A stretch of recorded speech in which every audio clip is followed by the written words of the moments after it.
एक दफा का जिक्र है कि एक बादशाह को 1000 बीवियां दी गई थी, लेकिन वह सिर्फ एक असली वफादार बीवी को चुनना चाहता था। उसने उन सब की ईमानदारी और हिम्मत जांचने के लिए एक अजीब इम्तिहान रखा। बादशाह ने अपनी सब बीवियों के सामने 3 सुनहरी प्याला रख दिए और कहा, एक प्याला में मौत है और बाकी 2 में जिंदगी।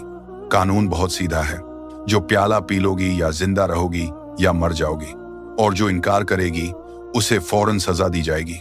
ये सुनते ही बीवियां घबर गईं, कुछ रो पड़ी, कुछ पीछे हट गईं और कुछ ने रहम की भीख मांगी। लेकिन एक बीवी ऐसी थी जो ना डरी ना पीछे हटी।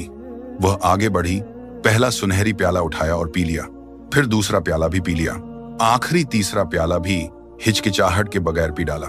बादशाह हैरान रह गया। उसने उस बीवी को पूछा, तुमने तीनों प्याला क्यों पी लिए? अगर उनमें सचमुच जहर होता तो फिर?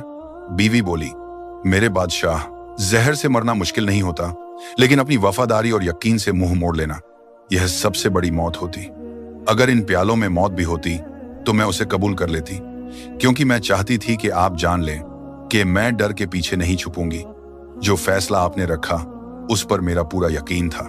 बादशाह को पहली बार समझ आया कि हिम्मत वाली औरत मौत से नहीं डरती, वह बेवफाई से डरती है। और उस दिन हजारों बीवियों में से सिर्फ वह एक औरत बादशाह के दिल और ताज दोनों की हकदार बन गई।